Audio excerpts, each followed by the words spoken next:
Hello guys and welcome back to my channel सिर्फ IAS.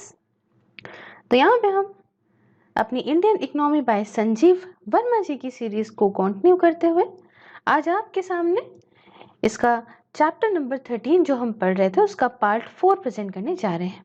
तो आइए शुरू करने से पहले चैनल को सब्सक्राइब कर लीजिए, बेल आइकन को भी प्रेस करिए ताकि आपको रेगुलर अपडेट्स मिलती रहे। देखिए बाकी सब तो हमने पढ़ लिया था। अब इस पार्ट में जो हम कंटिन्यू करेंगे वो करेंगे व्यूज ऑन टैक्स कंप्लायंस से। तो यहाँ थोड़ी समझने की बात है, आराम से ईयरफोन लगा के लेट के आराम से समझिए। देखिए क्या कभी ये बात सोची गई कि लोग क्यों नहीं चाहते हैं टैक्स पे करना? भाई टैक्स तो पे करना अगर हम पूरे ही वर्ल्ड में देखें, हर एक कंट्री के अंदर, तो एक मैटर ऑफ प्राइड है ना कि वाह हम इस कंट्री में रहते हैं और हमारा फर्ज बनता है टैक्स पे करने का। तो आखिरकार क्यों लोग टैक्स पे नहीं करना चाहते? हम्म क्यों ऐसा होता है कि लोग इंडिया के अंदर ऐसे हैं कि साथ नहीं देना चाहते सरकार का, कहना चाहते हैं कि नहीं नहीं हम नहीं देंगे, पता नहीं पैसा कहाँ जा रहा है कहाँ नहीं जा रहा है। समझ रहे हैं? आखिरकार क्या है भाई, पूरे वर्ल्ड में तो हम उन्हें पता है कि हमारी जनता के लिए ही सरकार काम करेगी इसलिए टैक्स दे दो। इंडिया में ऐसा क्यों नहीं? मालूम है क्यों नहीं? इसलिए क्योंकि लोग सरकार पे शक करते हैं। उनको पता नहीं है कि ये जनता के लिए पैसा खर्चा होगा कि जो है वो कहीं भी चला जाएगा, नेता अपना पेट भर लेंगे। इसलिए वो कहते हैं हमने इतनी मेहनत से कमाया, हम क्यों दे दें तुमको, तुम हमारे लिए तो कुछ करने वाले नहीं हो। समझ रहे हैं? तो टैक्स कंप्लायंस अगर भैया सब लोगों से आप चाहते हो कि हर एक जनता टैक्स पे करे प्रॉपर तरीके से, तो यहाँ पे ये है कि भाई सरकार को जो इतने बड़े बड़े जो खर्चे कर देती हैं, इधर खर्चा कर दिया उधर खर्चा कर दिया, आपने भी खर्चा कर दिया। अब कोई भी आलतू फालतू खर्चा, जैसे अभी मैं रिसेंट एग्जांपल दूं, अभी पार्लियामेंट बनने का जो एग्जांपल है, ठीक है, वो कितना बड़ा एग्जांपल है इस बात का कि एक ऑलरेडी पार्लियामेंट जब था तो दूसरा पार्लियामेंट जो इन्होंने बनाने की नींव रख दी ऐसे क्रूशियल समय में, जब लोगों को हॉस्पिटल्स की, लोगों को स्कूल्स की, लोगों को बेड्स की, लोगों को ऑक्सीजन की, लोगों को ऑक्सीजन कंसंट्रेटर की, लोगों को शमशानों तक की जरूरत थी, लेकिन पार्लियामेंट की जरूरत नहीं थी। तो जो जनता का व्यू क्या है कि क्या जरूरत थी इतना पैसा खर्चा करने की इस पे, बल्कि हम लोगों के लिए अगर आप करते, हम लोग का टैक्स है। समझ रहे हैं? तो सरकार को इस तरह की स्पेंडिंग को अपनी कम करना होगा, बहुत ही रिस्पॉन्सिबिलिटी से खर्चा करना होगा। ये नहीं कि कुछ भी खर्चा कर दें। बहुत सी माइन्यूट माइन्यूट चीज़ें, बहुत ही माइन्यूट माइन्यूट चीज़ें कि 2 से 3 हज़ार रुपये, 1 से 2 हज़ार रुपये मिल जाता है इन मिनिस्टर्स को मोबाइल का खर्चा के लिए। अब मोबाइल वगैरह फ़ोन वगैरह के लिए इस खर्चे की क्या ज़रूरत है? 499 का पैकेज आता है, वो बात होती है 3 महीना। एक कुछ एग्जाम्पल्स हैं, ठीक है, कुछ एग्जाम्पल्स ऐसे हैं। तो सरकार को इस लैविश स्पेंडिंग को कम करना पड़ेगा और जनता के लिए खर्चा करना पड़ेगा। तब जब जनता को दिखेगा नहीं नहीं सरकार तो हमारे लिए भी खर्चा करती है, तब वो टैक्सेस देगी। ये बात तो सही है, बिल्कुल सही है। उसके बाद tax compliance should be top driven. कभी आपने देखा कि कोई पॉलिटिकल लीडर, कभी, बहुत आम बात बता रही हूँ, बहुत आम आम बात कह रही हूँ जो रोजमर्रा में आप समझते होंगे, कभी आपने देखा कि कोई पॉलिटिकल लीडर, कोई ब्यूरोक्रेट वगैरह इनकम टैक्स फाइल करने के लिए जा रहे हैं झोला उठा के, भैया कहाँ जा रहे हो साहब? अरे वो जा रहे थे इनकम टैक्स फाइल करने के लिए, है ना? तो क्या कभी आपने देखा आईटी ऑफिस में किसी बंदे को ऐसे कि हाँ अरे वो फला फला आए थे कैबिनेट मिनिस्टर, जा रहे थे अपना टैक्स पे करने के लिए? नहीं देखा होगा आपने, है ना? नहीं देखा होगा। It is officially not required, but it sent the right message to people that how it is of high priority despite their busy schedule। देखो भाई, इसमें कोई ज़रूरत बहुत बड़ी नहीं है कि अगर आपको नहीं दिखा कोई नेता वहाँ पे तो आपका कुछ घटा जा रहा है, कुछ नहीं। लेकिन अगर आप देखेंगे कि अरे वाह यार, वो तो वहाँ पे तो जो है भाई मिनिस्टर साहब आए थे अपना टैक्स पे करने के लिए, तो आपके मन में क्या आएगा? आप कहेंगे अरे भैया जब वो आ सकते हैं तो क्यों हम नहीं जा सकते? तो लोगों को एक अच्छा मैसेज जाता है। Who is the first person seen as voting in an election? किसको आप देखेंगे भाई? अगर हम देखें तो भाई पहला पर्सन कौन होता है वोट करने वाला? It is the president, prime minister और द अदर टॉप लीडर्स। क्यों? Just to send the right message. क्यों जाते हैं ये लोग वोट करने के लिए मालूम है? क्योंकि जनता तक राइट मैसेज देने के लिए कि अरे कास्ट करो अपना वोट, और वोट अगर अपना दोगे तो ही यहाँ पे डेमोक्रेसी मजबूत होगी। तब लोग जाते हैं अपना अपना वोट देने की, भाई साहब उन्होंने अपना वोट दिया तो हम भी अपना वोट देंगे। तो इसी तरह से टैक्स में क्यों नहीं, टैक्स क्यों नहीं पे करने चाहते हैं ये लोग ताकि जनता को यहाँ पे एक राइट मैसेज जाए? समझे? तो इसलिए जो टैक्स कंप्लायंस है हमेशा इसको टॉप से स्टार्ट होना पड़ेगा कि सबसे बड़ा आदमी भी देश का तो जाए टैक्स पे करने, तब तो प्रजा जाएगी, राजा जाएगा तो प्रजा भी जाएगी, क्योंकि सबके लिए एक जैसी बात है ना? क्यों? Just to send the right message. तो प्रेसिडेंट, पीएम, चीफ मिनिस्टर्स, बड़े बड़े सीनियर लीडर्स और मतलब उन सबको ऐसे जाके फाइल करना चाहिए, तब यहाँ पे एक बढ़िया जनता के बीच में आप एग्जाम्पल सेट करोगे और जनता भी फिर अपना काम करेगी। अब पांचवी बात ये कि who is the highest tax payer in the country, कौन है सबसे ज्यादा टैक्स, कौन पे करता है? तो आप इस बात को बताना मुश्किल ही नहीं, बहुत मुश्किल है, बहुत ही मुश्किल है। इवन अगर हम ये कहें बहुत डिफिकल्ट है, अगर हम कहें कि अगर टॉप 100 टैक्स पेयर कौन है इनका अगर आप बात करें, तो आप ऐसे गेस करोगे कि हाँ भाई अंबानी साहब देते होंगे। फिर अगर मैं यहाँ पे कहूँ क्यों टाटा क्यों नहीं देते होंगे, तो टाटा भी देते होंगे। फिर मैं आपको कहूँगी अच्छा क्यों बाहर से कोई कंपनी आई मान लो वो टैक्स पे करे तो वो क्यों नहीं देती होगी, तो अच्छा हाँ वो भी दे सकती है। तो आप एकदम एग्जैक्टली नहीं बता सकते कि कौन ऐसा है जिससे सबसे सारा टैक्स देता है, या टॉप 100 कौन लोग हैं जो सबसे सारा टैक्स देते हैं। ठीक है, what prevent the government from honouring them, क्या ऐसी बात है जो सरकार इनके बारे में नहीं बताती? इनको ऑनर करना चाहिए ना। ये देखिए भाई पब्लिक सेरेमनी में आइए, अरे आप इतना टैक्स पे करते हैं, आप नेशनल कॉज के लिए इतना कंट्रीब्यूशन करते हैं, आइए आइए हम आपको जो है ऑनर करेंगे इस बारे में, क्यों नहीं?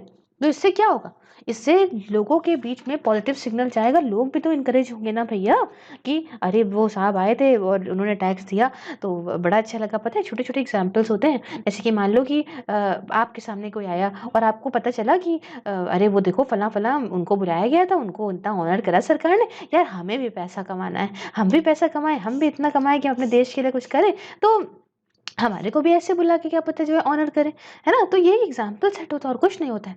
ठीक, उसके बाद पता है आपको क्या करना है, यहाँ पे जो इनकम टैक्स के ऑफिसर्स हैं, स्टाफ है, इसको लोगों को इस तरह से नहीं देखना है कि ये आया है तो टैक्स इवेट करने आया है, ये आया है तो टैक्स चोरी करने आया है, ये आया तो बचाने आया है, ऐसा नहीं।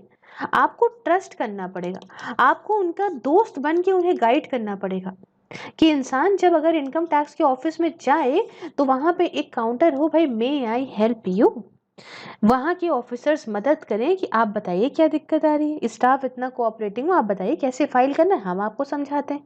समझ रहे हैं ना? तो इतना कुछ भी मुश्किल काम नहीं है, लेकिन लोगों को क्या लगेगा कि अरे वाह वहाँ जाते हैं तो बड़ी आसानी से हमारा काम हो जाता है, ये तो बड़ा अच्छा ऑफिस है, लोगों को भी अच्छा फील होगा। उसके बाद एक छोटी सी बात ये है कि देखिए आप ऐसा तो है नहीं कि टैक्स पेयर्स को पहचान नहीं सकते कौन है कौन नहीं, हर चीज़ ऑनलाइन फाइल हो रही है तो आपको पता ही है कौन टैक्स पेयर्स है। आप एक छोटा सा इस डिजिटल माहौल में काम क्या करो कि एक टोकन ऑफ थैंक्स के तौर पे, एक अप्रिशिएशन के तौर पे, एक थैंक यू नाम से एक भाई आप या कार्ड टाइप का भेज दो या कुछ इस तरीके से एक आप थैंक यू सेंड कर दो टैक्स पेयर को। उसको क्या लगेगा, अरे वाह हमको भाई इतना अप्रिशिएट कर रहे हैं, अरे वाह तो बहुत अच्छी बात है। अब छोटा सा आपको एग्जांपल देती हूँ, जब आप किसी शहर से बाहर जाते हैं, किसी शहर में एंटर करते हैं, तो दोनों जगह पे बाहर जाते वक्त लिखा होता है thanks for visit, please do visit again. या आप किसी नए शहर में जाते हैं तो उसमें लिखा होता है welcome to this this this city. तो कितना अच्छा लगता है हम लोगों को कि अरे वाह भाई, मतलब छोटा सा, मतलब एक नॉर्मल सा बोल्ड है लेकिन एक इंसान को, ह्यूमन बीइंग को बड़ा अच्छा फील कराता है। तो आप इसे टैक्स वाले साइड में भी रख सकते हो। उसके बाद ये बात कि हमारी जो टैक्स इवेजन की पॉलिसीज है ना वो काफी सॉफ्ट है, ये आप कह सकते हो।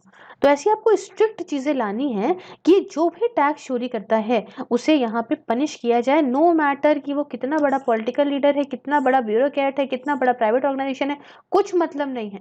और हर इंसान को सेम तरह डील करके उसको पनिशमेंट दी जाए तो एग्जाम्पल सेट होगा और लोग भी इसमें ऐसा नहीं करेंगे। समझ आई बात?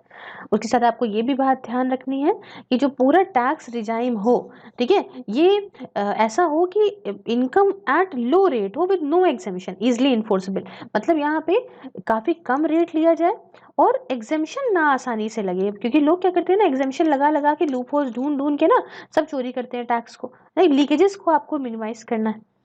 तो ये बहुत बड़ी ऐसी चीजें हैं, सरकार कंप्लीटली इस पर ध्यान दे।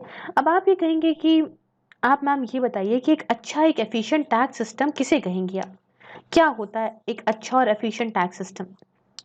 देखिए एक बढ़िया टैक्स सिस्टम क्या होता है जिसमें रेवेन्यू को रेस करा जाए, लेकिन आम बंदा, जो आम आदमी है, जो कॉमन मैन है, उसके सर पे बोझ भी ना हो। कैसा ना हो, बड़ा ही गरिया वरिया के वो टैक्स दे रहा है, टैक्स भी वो आसानी से दे दे और उसके ऊपर बर्डन भी ना आए और साथ में सरकार का भी काम हो जाए, उनका भी रेवेन्यू रेस हो जाए।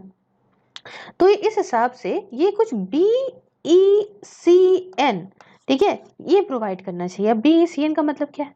सबसे पहला आता है बेयोंसी, मतलब कि जो ये टैक्स का रेवेन्यू रेज हो रहा है ना, ये कैसे रोज हो मालूम है? कि इकोनॉमी की ग्रोथ हो तब ये रेज होना चाहिए, ना कि लोग जो है रेट बढ़ा बढ़ा के टैक्स ले रहे हैं। अब फिर समझो, इसको हम समझाते हैं आपको बहुत अच्छे से। एक एग्जाम्पल देते हैं, यहाँ पे लिख देते हैं पहले इस तरह से बेयोंसी। अब सपोज करो कि यहाँ पे 4 बच्चे हैं, ठीक है, 4 लोग हैं, बच्चे क्या हैं, लोग हैं, 4 लोग हैं, क्लियर है। और ये सब मिला के सरकार को, जो गवर्नमेंट को पैसा दे रहे हैं, वो दे रहे हैं कुछ 100 करोड़ रुपीस का टैक्स, ठीक है। आप एग्जाम्पल थोड़ा समझिएगा ना कि 4 लोग कैसे देते रहे, ये समझ सोचिएगा, ठीक है। 4 लोग हैं और ये 100 करोड़ का टैक्स दे रहे हैं गवर्नमेंट को। तो अगर सरकार को ये टैक्स रेवेन्यू बढ़ाना है, मतलब 200 करोड़ तक लेके जाना है, तो 200 करोड़ ले जाने के लिए ये 4 के बदले 8 लोग हो जाएं।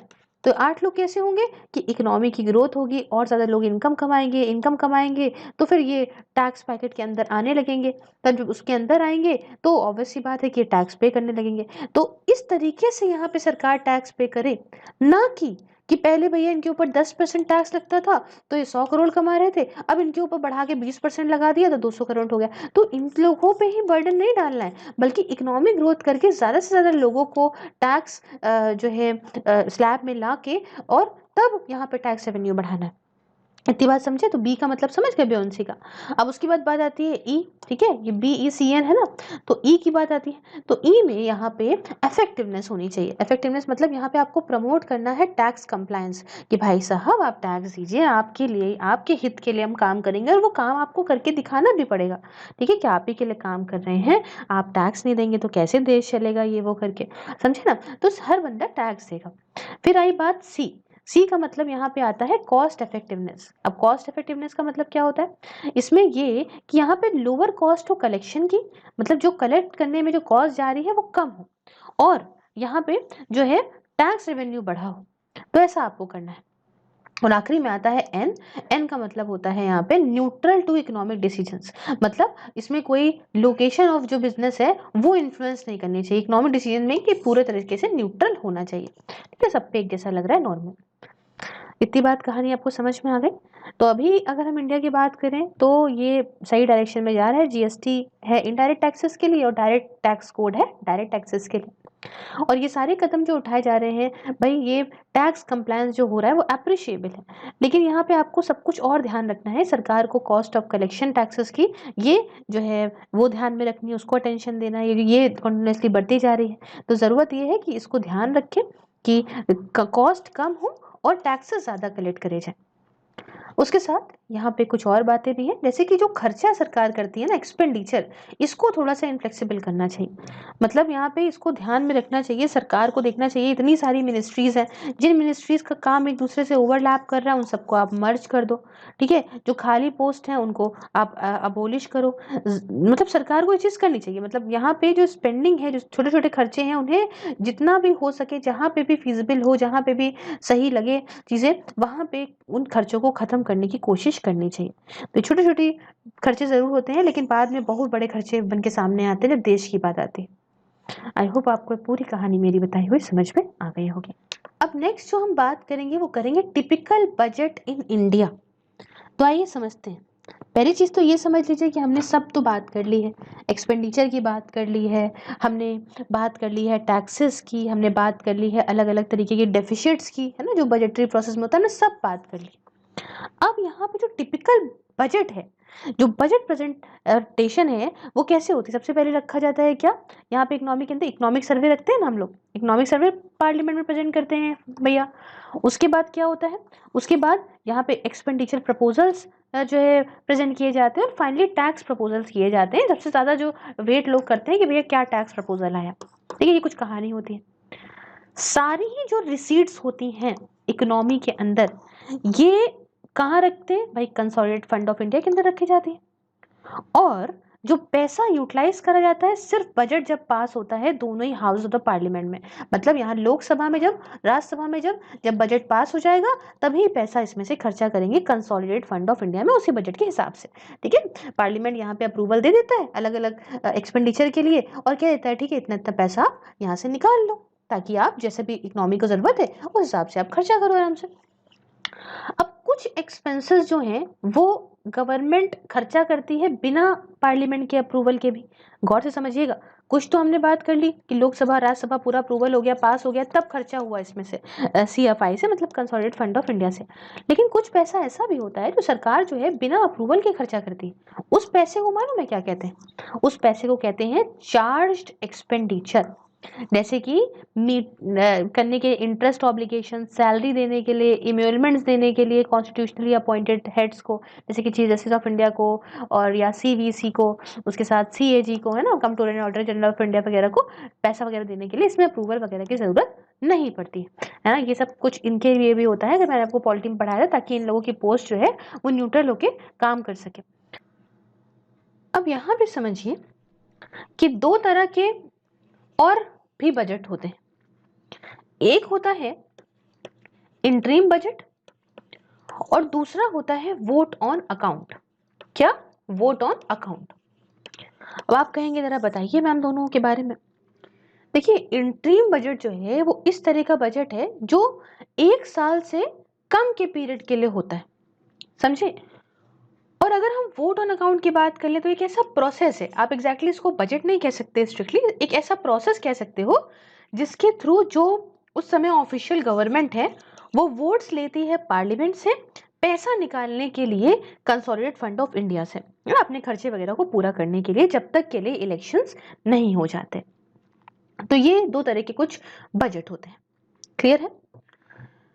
अब यहाँ पे ये समझिए कि किस टाइम पे होते हैं। ये उस टाइम पे होते हैं जैसे अभी आपने 2019 में देखा था, जब सरकार यहाँ पे मतलब इलेक्शन होने वाले थे तो सरकार इंटरिम बजट लेकर आई थी। क्यों? क्योंकि इलेक्शन होने वाले हैं, तो मोस्टली इलेक्शन के टाइम पे ऐसा होता है कि पूरे साल के लिए तो रहेगी नहीं, जब तक के लिए इलेक्शन रहेंगे तब तक के लिए रहेगी, तो उस टाइम पे इंटरिम बजट वगैरह को निकाला जाता है। अब लेकिन अगर आप मान लीजिए ऐसी बात हो जाती है कि इलेक्शन की डेट ऑलरेडी अनाउंस हो चुकी है, ठीक है, तो उस टाइम पे क्या होता है कि उस टाइम पे यहाँ पे जो इंटरिम बजट है उससे यहाँ पे प्रेजेंट करने में इलेक्शन कमीशन के पास पावर है कि वो रोक देगी। फिर समझिए यहाँ पे कि अगर मान लीजिए ऐसा हो जाता है कि इलेक्शन की डेट ऑलरेडी अनाउंस हो जाए तो क्या होगा, तो ये होगा कि इलेक्शन कमीशन के पास यहाँ पे पावर होगी कि वो रिस्ट्रेन कर सकती है सरकार को कि सुनो भैया, आप इंटरिम बजट नहीं प्रेजेंट करोगे बट इसकी जगह पे वोट ऑन अकाउंट ही सिर्फ करोगे। ठीक है, मैंने बता दिया कि वोट ऑन अकाउंट क्या होता है। तो पहले ये था कि भाई देखो बजट काफी सीक्रेट हुआ करता था, ट्रांसपेरेंसी नहीं थी। बाद में बात आई कि ना भाई ये सरकार के लिए थोड़ी ना है, जनता के लिए है, जनता पे खर्चा कर रहे हो, जनता से चीजें ले रहे हो, तो क्यों यहाँ पे जो है वो जनता को बताओगे नहीं आप। तो इसलिए यहाँ पे बहुत ज्यादा जरूरी था चीजों के बारे में जानना जनता के लिए, और ये ट्रांसपेरेंसी भी मेंटेन करना। अब यहाँ ये चीज समझिए, जो बजट होता है उसका जो मेन फोकस होता है वो आउटलेस पे देखने को मिलता है, मतलब स्पेंडिंग पे। इसमें लिखा है कि भाई देखो सरकार इस पे इतना खर्चा करेगी, इसके लिए इतना पैसा अलॉट हुआ, इसके लिए इतना हुआ, इसके लिए इतना हुआ, इसके लिए इतना हुआ।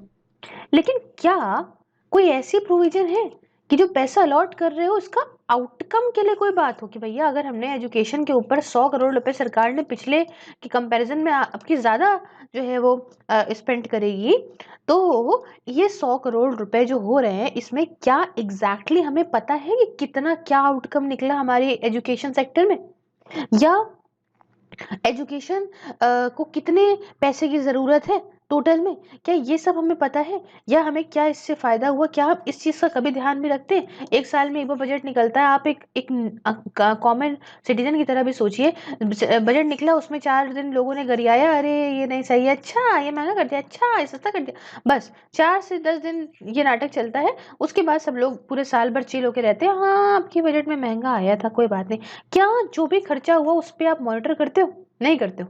तो इसलिए सरकार की जवाबदेही भी इस पे नहीं बनती है कि कोई बात नहीं, जनता खुद ही इतना ज्यादा चिल सी है, समझे। तो ये सब चीज होनी चाहिए, एक नागरिक को, एक सिटीजन को भी जितना ज्यादा अवेयर वो रहेगा उतना ज्यादा जो है रिस्पॉन्सिबिलिटी इन सारे लोगों की बढ़ती है हमारे प्रति। तो ये कुछ यहाँ पे हमने बात करी टैक्स कंप्लायंस के लिए, उसको लेके, बजट को लेके। अब यहाँ पे हम बात करेंगे merger of rail budget with union budget. तो जैसा कि आप जानते हैं कि रेल बजट को यूनियन बजट के साथ मर्ज किया गया, उसके बारे में थोड़ा बहुत समझेंगे। सबसे पहले बात आती है कि changes made in budget and budgetary practices. क्या चेंजेस करे गए? पहला तो रेल बजट को यूनियन बजट के साथ मर्ज कर दिया गया। दूसरा, एडवांसमेंट किया फाइनेंशियल ईयर का। तीसरा, to advance this presentation by 27 days, ये काम किया गया। और यहाँ पे डिवाइड करने के लिए नॉन प्लान और प्लान जो डिवीजन है उसको यहाँ पे एक्सपेंडिचर का ये डिस्पेंस करने के लिए ये सारी कुछ चीजें करी गई। ठीक है, नॉन प्लान और प्लान। अब बजट प्रेजेंटेशन डेट एडवांसमेंट, यहाँ पे ये देखते हैं क्या चीज है। देखो, डेट को और पहले करने का, एडवांस करने का वजह ये थी, ऑब्जेक्टिव ये था कि बजट कॉन्स्टिट्यूशनली अप्रूव्ड करा जाए पार्लियामेंट के द्वारा। फिर समझिए the objective behind this move, मतलब बजट प्रेजेंटेशन डेट एडवांसमेंट के पीछे ऑब्जेक्टिव ये था ताकि यहाँ पे बजट कॉन्स्टिट्यूशनली अप्रूव्ड करा जाए पार्लियामेंट के द्वारा और यहाँ पे इसे असेंट भी मिल जाए प्रेसिडेंट की। ठीक है, प्रेसिडेंट अपनी असेंट दे दें और सारे ही जो एलोकेशन है डिफरेंट डिफरेंट ईयर्स पे ये यहाँ पे जो है करे जाएं बजट होल्डर्स को। जब से फाइनेंशियल ईयर, देखो 1 अप्रैल से फाइनेंशियल ईयर शुरू होता है तो पहले ही सारा काम हो जाएगा, सारी चीज़ों को पैसा भी यहाँ पे हो जाएगा, जितना जहाँ से जो काम जिसको है हर एक ईयर पे चीज़ भी अलॉट हो जाएगी, सब कुछ यहाँ पे सीन सॉर्ट रहेगा। तो जब फाइनेंशियल ईयर स्टार्ट होगा तो काम टाइम से शुरू हो जाएगा। इनका मेन मुद्दा ये था। ये बजट को प्रेजेंट करने की जो डेट थी उसे चेंज करने का जो प्रपोजल था वो पहली बार दिया गया था कुछ गवर्नमेंट के सीनियर मोस्ट ब्यूरोक्रेट्स के द्वारा as a part of transforming India initiative. और ये कब दिया गया था इनको प्रपोजल? जनवरी 2016 में। फिर समझ लीजिए जनवरी 2016 में ये हुआ कि कुछ जो टॉप सीनियर गवर्नमेंट के जो ब्यूरोक्रेट्स थे उन्होंने कहा कि थोड़ा डेट वगैरह को थोड़ा पहले करिए, बजट को प्रेजेंट करने की ना चेंज करिए थोड़ा सा, ताकि हम जो है अच्छा रहेगा, इंडिया के लिए अच्छा रहेगा। और ये एक पार्ट था ट्रांसफॉर्मिंग इंडिया इनिशिएटिव का। चलो ठीक है, अब आप कहोगे वो सब तो ठीक है, क्या एडवांटेज है, क्या फायदे हैं? ऑब्जेक्टिव तो बताया, एडवांटेज क्या है, फायदे क्या हो गए, समझो। एग्जिस्टिंग सिस्टम में लोकसभा पास करी vote on account for April to June quarter के लिए। ठीक है, वोट ऑन अकाउंट मैं ऊपर बता चुकी हूँ क्या होता है। तो लोकसभा पहले क्या कि पास करती है vote on account April to June का जो क्वार्टर है, अप्रैल मई जून, मतलब 3 महीनों के लिए। ठीक है, इसको वोट ऑन अकाउंट पास करती है जिसके अंदर डिपार्टमेंट्स को यहाँ पे 6th of the total allocation for the year दिया जाता है। मतलब 1/6 जो पूरे साल का जो पैसा अलोकेट किया जाएगा उसमें 1/6 हिस्सा डिपार्टमेंट्स को इस टाइम पे दे दिया जाएगा। ठीक है, और ये मार्च तक कर दिया जाता है। This is done by March. Finance bill is not pass before the late April और लेट में। अब होता क्या कि भाई फाइनेंस बिल जो है वो लेट अप्रैल और लेट मई के जो है पहले तो पास होता नहीं था। और अगर बजट को जो है जनवरी में ही रीड कर देंगे और फरवरी मार्च तक पास कर देंगे तो ये यहाँ पे सरकार को ये फायदा देता कि जो वोट ऑन अकाउंट सरकार करती थी ना ये 3 महीनों के लिए, ये ना करना पड़ता। तो ये फायदा आप समझे क्या हुआ? पहला फायदा तो ये हुआ कि ये वोट ऑन अकाउंट जो 3 महीने के लिए सरकार पास करती थी वो ना करना पड़ता, क्योंकि भैया देखो वो चीज बाद में हो रही है और यहाँ पे जो है स्टार्टिंग हो रही है अप्रैल से, मई से, तो कोई मतलब नहीं बनता था ना कि 3 महीनों के लिए वोट ऑन अकाउंट फालतू के लिए पास करा जा रहा है। तो इसलिए यहाँ पे अगर पहले ही बजट प्रेजेंट कर देंगे तो वोट अकाउंट की जरूरत नहीं पड़ेगी। तो पहला फायदा तो ये। दूसरा फायदा ये कि रिटायर्ड और serving official say the biggest plus would be that finance bill incorporating the budget proposal could be passed by फरवरी और मार्च। देखो रिटायर्ड या सर्विंग ऑफिशियल ये बात कहते हैं कि सबसे बढ़िया बात ये है कि फाइनेंस बिल को जो है आप बजट प्रपोजल के साथ ही ले आओ, है ना, इसको भी फरवरी या मार्च में आप पास कर दो, ताकि जो सरकार के डिपार्टमेंट हैं या एजेंसी हैं या स्टेट ओन कंपनीज हैं इनको पता हो कि इनका क्या राइट है, क्या इनके हक है, क्या एलोकेशन है इनके अप्रैल 1 से जब फाइनेंशियल ईयर शुरुआत होती है ना फाइनेंशियल ईयर की, तो इनको सब कुछ इनके बारे में पता हो। और तीसरा एडवांटेज ये कि प्राइवेट सेक्टर को भी मदद करता, जो भी सरकार का जो भी प्रोक्योरमेंट ट्रेंड है, कैसे क्या कर रही है, कैसे क्या ले रही है, तो इससे क्या होता है कि वो अपना प्रॉपर जो प्राइवेट सेक्टर्स है वो अपना बिजनेस प्लान उसी हिसाब से बनाते। तो ये कुछ फायदे एडवांसमेंट के। उसके बाद to dispense with plan and non plan dichotomy in expenditure from 2017-18, जो डिवीजन था इसकी बात करें अगर हम, तो 2017-18 के बाद से ही सेंट्रल गवर्नमेंट का एक्सपेंडिचर क्लासिफाई करा जाने लगा सिर्फ और सिर्फ कैपिटल और रेवेन्यू स्पेंडिंग के तौर पे। और कैपिटल रेवेन्यू स्पेंड क्या होता है क्या नहीं होता, हमने पुराने चैप्टर्स में अच्छे से बात करी है। ये जो कदम उठाया गया वो इसलिए क्योंकि भाई देखो, यहाँ पे प्लानिंग कमीशन जा चुकी थी, ठीक है, और अब एक नीति आयोग आया था, तो इन्होंने कहा कि हम medium to long term planning system लेकर आएंगे जो कि नीति आयोग के अंडर होगा। और आपको ये भी पता है कि यूनियन बजट 2016-17 जो सेंट्रली स्पॉन्सर्ड स्कीम थी उसके अंदर, उसे यहाँ पे ऑलरेडी चेंज कर दिया गया था to core of the core और ऑप्टिमल के तौर पे। अब बात आती है इम्प्रूविंग क्वालिटी की। तो देखो समझो, बहुत सारे ऐसे इकोनॉमिस्ट थे जो बहुत सारे टाइम से कह रहे थे कि जो प्लान और नॉन प्लान क्लासिफिकेशन है उसे खत्म कर देना चाहिए। क्यों? क्योंकि सरकार को अब सरकार जो खर्चा करती है, जो स्पेंडिंग करती है, उसकी क्वालिटी इंप्रूव करने के लिए उस पर ध्यान देना चाहिए, उस पर फोकस डालना चाहिए। कैसे?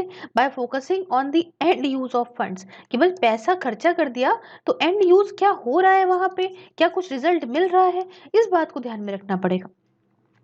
और प्लान और नॉन प्लान में आपको बता दूं, जो प्लान एक्सपेंडिचर है वो पता है क्या डिनोट करते हैं कि प्रोडक्टिव जो सरकार खर्चा करती है प्रोडक्टिव रिसोर्सेज पे, जैसे कि इन्वेस्टमेंट कर दिया अलग अलग प्रोग्राम में या स्कीम में, ठीक है, तो ये सब कुछ। और अगर हम नॉन प्लान की बात करें तो नॉन प्लान समझिए कोई अनप्रोडक्टिव काम, जैसे सैलरी देनी है, इंटरेस्ट का पेमेंट देना है, कुछ वेजेस देनी है ना, ग्रांट देनी है स्टेट्स को, तो ये सब उसमें आता था। अब एक हेडिंग ये आती है कि प्लान या non plan will help in resolving the following issues. पहला देखो क्या कि जो ये डिस्टिंक्शन है जो एक्सपेंडिचर का, इससे क्या हुआ भाई कि मतलब ये प्लान एक्सपेंडिचर है, ये नॉन प्लान एक्सपेंडिचर है, अगर ये रहता तो इससे क्या होता कि भाई एक जो भी रिसोर्स को एलोकेट करना है अलग अलग स्कीम्स में, उसका एक फ्रैगमेंटेड व्यू होता, टुकड़ों टुकड़ों में चीजें नजर आती। काफी मुश्किल ये होता कि सर्विस की कॉस्ट को डिलीवर करने का आखिरकार कितनी कॉस्ट आएगी, ठीक है, कैसे हम इसको आउटलेस या आउटलेस को आउटकम से, मतलब स्पेंडिंग को कैसे हम आउटकम से लिंक करेंगे। उसके साथ ये थोड़ा सा बायस भी होती सरकार, है ना, प्लान एक्सपेंडिचर में सेंटर या स्टेट वगैरह अगर हम कहें तो थोड़ा बायस हो जाते, और जो भी ज़रूरी खर्चे थे उनको नेग्लेक्ट भी कराया सकता था एसेट्स वगैरह की मेंटेनेंस को लेके, या ऐसी कोई भी दिक्कत। मर्जर ये माना जा रहा था कि जो कैपिटल और रेवेन्यू एक्सपेंडिचर में अगर करा जाएगा तो ज़्यादा अच्छे से अप्रोप्रिएट होगा, बजटरी फ्रेमवर्क बढ़िया होगा, और मतलब अच्छी अच्छी बातें थी, इसीलिए तो करा गया। खैर, उसके बाद आप जानते हैं कि 92 ईयर्स 92 साल से क्या हो रहा था कि रेलवे बजट सेपरेटली यहाँ पे निकाला जा रहा था और यूनियन बजट अलग निकाला जा रहा था। तो इस पूरी जो प्रथा चली आ रही थी इसको भी खत्म कर दिया गया सेंटर ने, और रेलवे बजट को मर्ज कर दिया गया यूनियन बजट के साथ में। अब से क्या था कि प्रपोजल जो कि रेलवे बजट को लेके होते हैं, ये पार्ट होते हैं जनरल बजट का, एक सेपरेट डिस्कशन होता है रेलवे एक्सपेंडिचर को लेके, बट फाइनेंशियल ऑटोनॉमी जो है, आज़ादी जो है रेलवेज की, वो मेंटेन है। मतलब आपको जो पैसा वगैरह मिल रहा है वो आराम से रेलवे जैसे चाहे वैसे खर्चा करे, थोपा नहीं जाएगा। और जो ये सेपरेट बजट वाला हिसाब किताब था उसे खत्म कर दिया गया। ये भी रिलीफ थी रेलवेज के लिए क्योंकि इसका रेवेन्यू डेफिसिट है, कैपिटल एक्सपेंडिचर है, अब पूरा पूरा फाइनेंस मिनिस्ट्री देखेगी। रेलवेज में भी आप जानते हैं बहुत दिक्कत है, बहुत दिक्कत है, इतना बर्डन झेल रही है रेलवे। 4.83 लाख करोड़ का है टुवर्ड्स एग्जीक्यूशन ऑफ 458 अनफिनिश्ड और ऑनगोइंग प्रोजेक्ट्स जो उसके चल रहे हैं। अब ये जो खत्म हुआ रेलवे बजट, इससे ये हुआ कि रेलवेज को अब कोई स्पेशल डिविडेंड नहीं देना पड़ता सरकार को ग्रॉस बजटरी सपोर्ट पाने के लिए। आप जानते हैं रेलवेज पे करती थी about 10,000 crore as dividend a year after getting about ₹40,000 crore, समझिए। अब एक कमेटी जिसे लेड करा जा रहा था नीति आयोग के मेंबर विवेक देबरॉय के द्वारा, ये कमेटी थी on restructuring of the ministry of railways. इस कमेटी ने रिकमेंड ये करा कि जो ब्रिटिश एरा से चली आ रही है लेगेसी है of having a separate railway budget, इसे खत्म कर देना चाहिए और इसे जनरल बजट में मर्ज कर देना चाहिए। तो ये कदम उठाया इसलिए गया, इससे क्या होगा कि कैपिटल एक्सपेंडिचर रेलवेज में बढ़ेगा, इससे कनेक्टिविटी और ज़्यादा बढ़ेगी, देश के अंदर इकोनॉमिक ग्रोथ बढ़ेगी, और फंक्शनल ऑटोनॉमी रहेगी, डिस्टिंक्ट आइडेंटिटी रहेगी रेलवेज की, ये जो है ना, मतलब रेलवे अलग है और उसको फाइनेंशियल ऑटोनॉमी है, ये मेंटेन करी जाएगी उनकी, उसमें कोई हम बीच में इंटरफेयर नहीं करेंगे। मर्जर से ये होता है कि भाई आराम से काम चलता, एक बढ़िया स्ट्रेटेजी बनती ट्रांसपोर्टेशन के लिए हमारे देश के अंदर। तो ये सब कुछ फायदे थे। अब देखिए, ये प्रपोज किया गया, कहा यह गया कि देखो, यूनियन बजट को 1 फरवरी को प्रेजेंट करो। जो अभी तक क्या हो रहा था कि अभी तक लास्ट डे ऑफ फरवरी को होता था, अब इसे हटा के आप 1 फरवरी को कर दो। चलो ये बात भी हो गई। Budgets year after year get engaged in micro issues, for example taxes on toothpaste etcetera, जिनकी जरूरत नहीं होती है। बजट क्या हो ना, छोटे छोटे इशू को देखने के बजाय एक बड़े बड़े इश्यूज को एड्रेस करें। जैसे कि टैक्स रेट को जनरल में अगर हम बात करें तो ये जो एकदम छोटी छोटी डिटेल्स में जाते हैं ना, उसमें नहीं जाने का भाई, मैक्रो लेवल पे देखने का चीजों को, ताकि बिल्कुल इंडिया के लिए आप बजट बना रहे हो, आप एक छोटे से गांव के लिए नहीं बना रहे हो। तो एक ऐसा बजट हो जो पूरे ही मतलब बड़े बड़े इश्यूज को एड्रेस करता हो। तो ऐसे रिफॉर्म्स अगर बजटरी प्रोसेस में आएंगे तो बहुत ज़रूरी है, और एक लार्जर रिफॉर्म आना भी बहुत ज़रूरी है, ताकि जो है सारे ही जो भी देशवासी हैं उनको भी फायदा हो सके, सरकार को भी फायदा हो सके, ठीक है ना, हर जगह अच्छा रहे। तो ये कुछ यहाँ पे ज्ञान की बातें जो हमने करी। अब आगे देखेंगे और कुछ दूसरे रिफॉर्म्स जो बजटिंग में आए उसके बारे में बात करेंगे। तो सबसे पहले बात करेंगे हम जीरो बेस्ड बजटिंग, ZBB के बारे में। क्या है समझते हैं। देखिए, ऐसा तरीका है बजटिंग का जिसमें जितने भी खर्चे होते हैं ना, सारे एक्सपेंसेस जो हैं वो सब जस्टिफाइड होने चाहिए हर एक फाइनेंशियल ईयर में। मतलब समझो, this is a method of budgeting in which all the expenses must be justified for each financial year. Process जो इस बजटिंग का है, ये जीरो बेस से शुरू होता है हर एक फाइनेंशियल ईयर में, और हर एक फंक्शन जो कि मिनिस्ट्री या डिपार्टमेंट के ऊपर जो जो अंदर जो भी काम होता है, ये प्रॉपर तरीके से एनालाइज करा जाता है, उसकी ज़रूरतों के हिसाब से क्या खर्चा आएगा उसके हिसाब से, और बजट उसी के अकॉर्डिंग दिया जाता है। समझे, budget allocation are then made according to the need of ensuing financial year. बहुत ही आम और बहुत ही साफ शब्दों में समझाऊं तो ये कोई मिनिस्ट्री है या कोई डिपार्टमेंट है, कुछ भी है, इसके पहले इसकी पूरी सही से करी जांच पड़ताल कि आखिरकार क्या जरूरत है इसको काम करने की, कितना पैसा लगेगा उस काम करने में, उसके हिसाब से इसको 1 साल के लिए पैसा प्रोवाइड करा जाएगा। जीरो बेस्ड बजटिंग, इतनी बात समझ में आ गई आपको। फिर जो नेक्स्ट आता है वो आता है आउटकम बजटिंग। ये समझते हैं क्या है आउटकम बजटिंग। एक ऐसा प्रोसेस कार्ड है जिसमें on what other ministries and department have done with the budget allocation in the previous budget. अब बात क्या आती है इसमें, क्या है कि आउटकम, नाम ही जैसा कहता है कि जो पिछली बार जो मिनिस्ट्रीज और डिपार्टमेंट को जो पैसा दिया गया था, आखिरकार उस पैसे का क्या करा इन लोगों ने। मतलब आउटकम बेस्ड बजटिंग, समझ रहे हो, ये इसमें क्या होगा, ऐसी प्रैक्टिस है इसमें सजेस्ट हो रहा है या लिस्टिंग हो रही है एस्टिमेट आउटकम्स का हर एक प्रोग्राम या स्कीम के लिए। और ये बहुत सही भी है कि भाई देखो, हमने पिछले बजट में आपको इतना 100 करोड़ रुपए दिया था, इस काम के लिए आपने लिया था, दिखाओ भैया ये काम कहाँ हुआ, और उसके बेसिस पे यहाँ पे हमने बात का जो है इनको पैसा वगैरह दिया। तो बहुत ही बढ़िया तरीका। फिर आता है जेंडर बजट। तो जरा सा ये समझिएगा क्या है मामला। ये जेंडर बजट या जेंडर रिस्पॉन्सिव बजट, ये ऐसा बजट एलोकेशन है जिसमें जेंडर पैटर्न को, औरत और आदमी को मद्देनजर रखते हुए सोसाइटी में तब बजट को एलोकेशन होता है कि भाई अगर हम कोई ऐसी पॉलिसी, ऐसा प्रोग्राम ला रहे हैं जिससे हम औरत और आदमी, मेन विमेन की इक्वालिटी रखें, सोसाइटी में मेंटेन हो आगे, तो उसके लिए किन रिसोर्सेज की ज़रूरत है, तो कितना क्या ज़रूरत है, उस हिसाब से यहाँ पे एलोकेशन होता है। तो समझ रहे हैं, ताकि यहाँ पे आगे वाले समय में, आने वाले समय में इक्वालिटी मेंटेन करी जा सके। तो ये मेन स्ट्रीम बजट से थोड़ा सा अलग इस मामले में, क्योंकि देखो इसकी जो प्लानिंग हो रही है, इसकी जो कंसीविंग हो रही है, अप्रूविंग हो रही है, एग्जीक्यूटिंग हो रही है, मॉनिटरिंग हो रही है, एनालाइसिंग हो रही है, ऑडिटिंग हो रही है, ये सब कुछ जो है वो जेंडर सेंसिटिव वे में ही हो रही है। तो ये कुछ मामला है। और आखिरी में बात करेंगे परफॉर्मेंस बजटिंग की। अब इसमें क्या है देखो, इसको हम प्लानिंग प्रोग्रामिंग बजटिंग सिस्टम भी कहते हैं, PPBS भी कहते हैं। ये ऐसा तरीका है जिसमें क्या है कि जो ओवरऑल प्लानिंग है पूरे कंट्री की एज अ होल, इसमें बजटिंग को भी इंटीग्रेट कर दो, इंक्लूड कर दो। समझे, इसकी कोशिश ये है कि जो प्लानिंग है, एग्जीक्यूशन है, इवैल्यूएशन है, सरकार के द्वारा लाई गई पॉलिसीज का, वो ज़्यादा सिस्टमैटिक तरीके से हो, एक बढ़िया तरीके से हो। और जो मेन मुद्दा ये है इस बजट का कि जो तरीके यूज़ करे जाते हैं, वो होते हैं प्लानिंग के और डिसीजन मेकिंग के इसको इस बजटिंग में।